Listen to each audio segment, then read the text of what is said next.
you can't coach today's athlete the way you were coached when you were an athlete. I grew up in the era where players get yelled at. I got yelled at, so then I just started yelling at my players when I started coaching. This is what you do. There was a time that coaches abused the concept of feedback because there was blind faith. And so coaches would manipulate athletes, and they would basically tell them what they think they needed to hear or what might motivate them for that day. I think it's a good thing that those days are over. So you hear a lot of coaches complain about it, but I think it's a really good thing. I think feedback, if done properly, is great for the organization and for the team, and it's also really good for the athlete as well.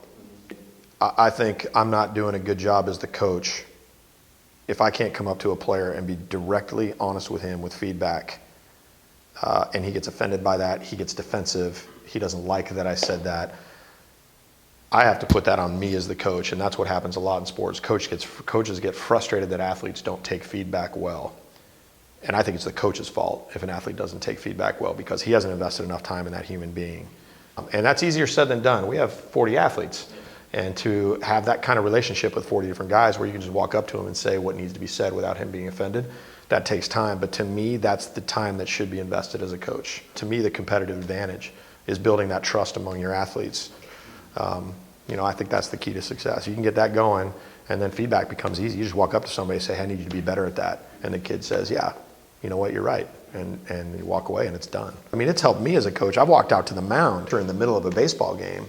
And if I go out to a guy, for example, that are not suitable to me being very direct and very on point and very almost demanding of him in that moment, he'll pitch worse. It might need to be, hey, you're throwing great. I love the way you look. I love the way you're going about your business. You look confident. You feel confident. I can tell.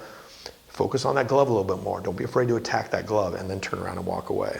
Whereas there's some guys, I need to be direct, I need to be honest, and I need to get off that mound as fast as I can. He needs to hear the message. He needs to hear it directly, no fluff, and he needs to be done. So I can go out to that guy and say, you need to throw more strikes, and turn around and walk away.